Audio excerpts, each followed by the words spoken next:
Hey y'all, welcome to my channel, or welcome back to my channel. So today I am gonna do a video, of course you already see by the title, of just my money tips when it comes to YouTube. So I've been on YouTube for I've been on it for a while now. I have learned some things over these past years. I started my channel in like 2013. I really got serious the past, I wanna say like past 3 years. So I started off as a stay-at-home mom and I was just doing these videos just because I love to do them. But from there, the money came and I just figured I would just share with you guys stuff that I've learned. Now my tips are just from my experiences, so just keep that in mind. So I'm not gonna keep blabbing because that's something I can definitely do. So let's just get right into this video. Let me sit up straight for this. So of course what I'm saying can go for any social media outlet, so just keep that in mind. But tip number one is I do not overcharge. I don't overcharge because it makes me more confident whenever I say the rate is the rate, because I've been saying that a lot lately. These companies generally have an idea of how much your charge should be, and then it also lets that company on the other end know that you're being fair. You know what I mean? Like you can go in and say, this is my rate, this is why it's my rate, and I have the statistics, I have the numbers, I have whatever to back it up. And you can put all that out on the table and they will see that, you know, you're right. But if you go in and you're overcharging like a ridiculous amount, they may even just pass on you depending on what your rate is. Of course, you can always ask what your budget is, but that can get into this back and forth thing. Just make sure you are not overcharging. You're just setting the right amount, which can be hard. It's not the easiest thing to do, but once you get it, you'll be more confident in what you charge and why you charge it as well. So tip number two is bundling your content. I highly recommend bundling your content, really, because it gives you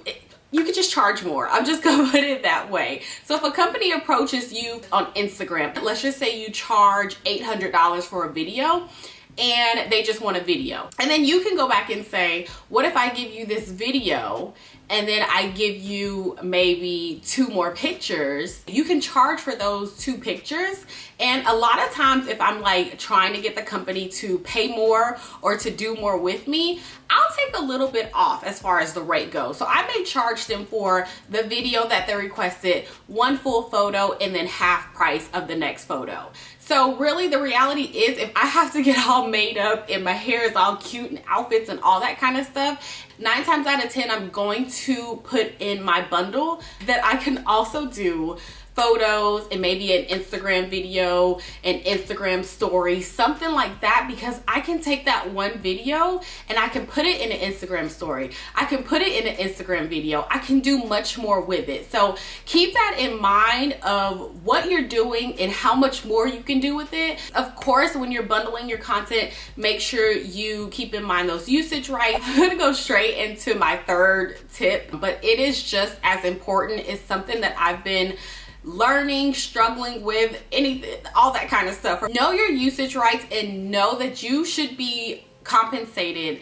for how your content is being used. So whitelisting, banner ads, third-party ads, any type of amplification when it comes to your videos, your photos, it doesn't matter what it is. You should know how much you should be charging for those. You should make sure you are charging for those, and just make sure you're being fairly compensated. Whenever you are doing something for a company, in your contract, in your agreement, should always have something with usage rights, and you can set that. You can set how long they're going to use it for, how they're going to use it, what your requirements are, and what the rate is. So keep that in mind, because the content is one thing, whatever your deliverables are, that's of course a rate in itself, but also you have to think about how it will be used from here on out, because once that company has the rights or full rights or whatever kind of rights they have, they can kind of do whatever they want with it, and they can be making money off of you and you are not making anything.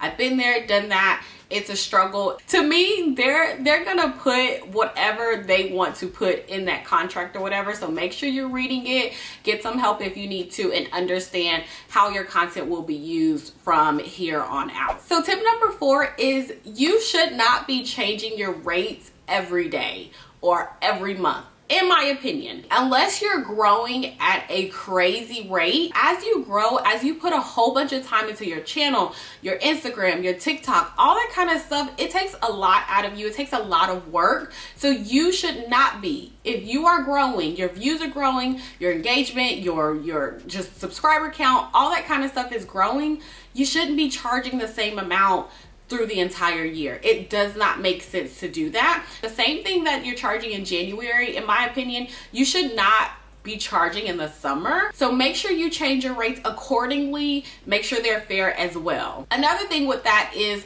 if it's a company that you really like, or if it's a company that really likes you, really loves to work with you, and you're giving them crazy rates every time they turn around, that may just be a warning sign to them that maybe they really don't want to work with you, especially if your rates don't reflect, you know what I mean, like your views and your engagement and your subscriber count, all that kind of stuff. If you're just throwing out numbers all willy-nilly, like just crazy, and you can't back up why, and you're changing them that dramatically, I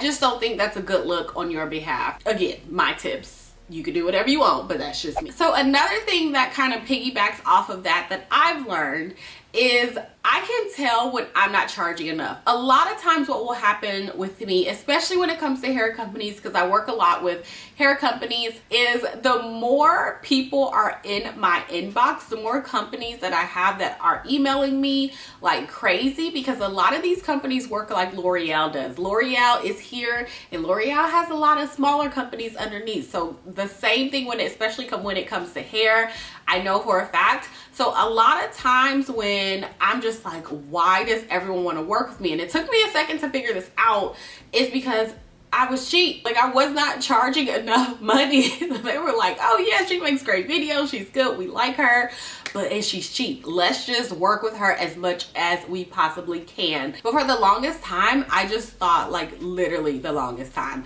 I was like, oh, they like what I do, you know, like I'm good at this. And the reality was, no, girl, no, you are not charging what you should be charging. Just make sure everything is in line and you're confident. Again, that confidence goes back to make sure you're charging what you know you should be charging, and not overcharging, not under, of course, charging yourself as well. But that's another indication for me when I know something ain't right. If everybody wants to work with you, unless you're that good, which some of y'all are, in my experience, that was not the case. And when I finally did up my pricing, I realized that a lot of those companies dropped off. But the ones who really wanted to work with me, and those are companies that I loved anyways, they paid. I don't know what tip this next one is. I think it's tip number 5, but I don't really know, y'all. I lost count. But my next tip is to never take the first offer a company offers you. Negotiate. I don't care if you're asking for another like $100 or $50 or $500, whatever it is, negotiate. Get the max amount that you possibly can. Even if they're offering you $1,000 and you're like, okay, I would have charged them $1,000, I'm still gonna go in at like $1,200. Maybe even $1,300. I'll probably go in at $1,300 because that's not far off. But if you know $1,000 is where you should land at and you're gonna charge $2,000, now you're doing the most. Always charge a little bit more, and then see what they say. 9 times out of 10, they'll take it because it's not that far off. It's not that big a deal, or they won't, and you'll still be okay because you know, okay, well I'm gonna take that rate anyways because that's what I would have charged them. Anywho, you know what I mean? So I would just always say, always negotiate, always try and get a little bit more, just a tiny bit more, and then it never hurts. It doesn't hurt to try and ask. If you don't ask, you don't get.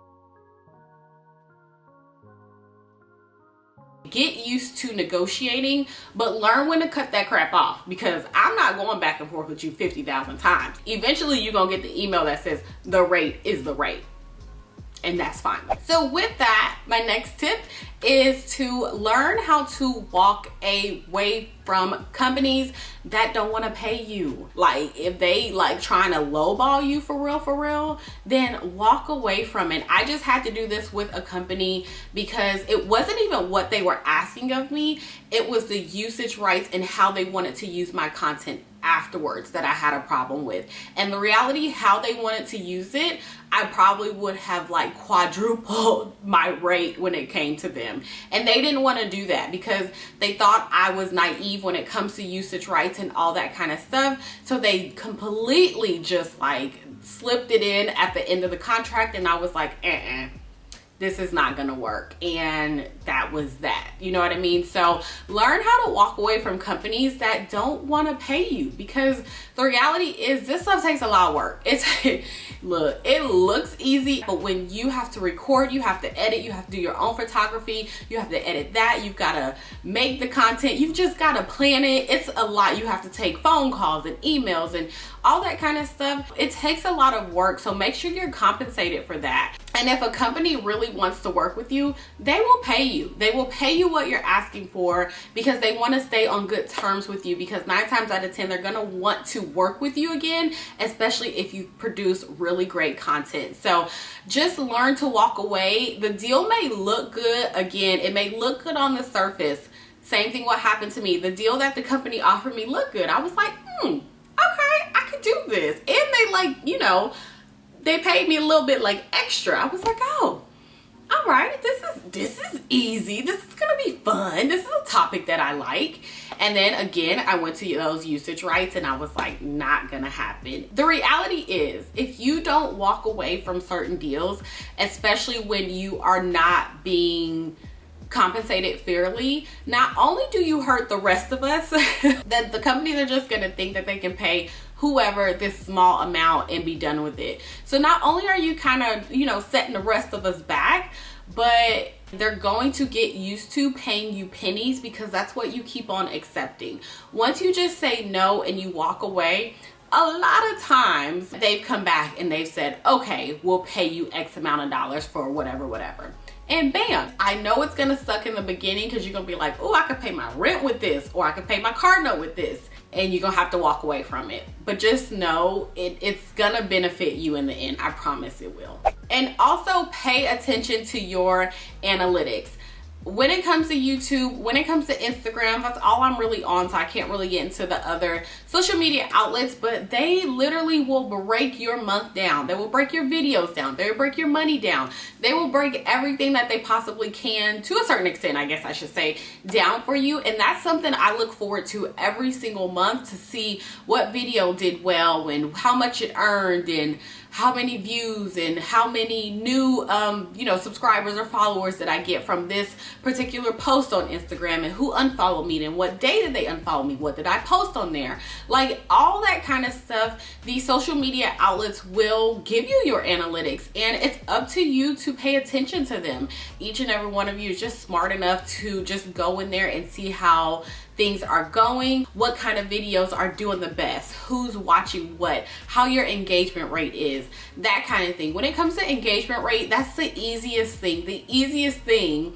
to fix. Engagement rate is just what we're doing now. You guys know I love on my channel to engage with you guys. I always, unless something is going on with my life or whatever, I always try to respond back to comments. I'm very big on that. I've always believed it, because you guys have helped me get to where I am now. Because if I had no one watching, I wouldn't make any money, and then I wouldn't be making this video trying to help you guys. You see what I'm saying? It always kills me whenever I see someone on YouTube or Instagram or whatever, and they just don't respond back. They don't respond back, or they respond back to 5 comments and it's 15 million comments in there. You know what I mean? A simple emoji, a simple heart that says I read it, a simple whatever. It doesn't take long, y'all. I respond back a lot of times when I'm on the couch, I'm just chilling. I'll take 5 minutes and respond back to my last video.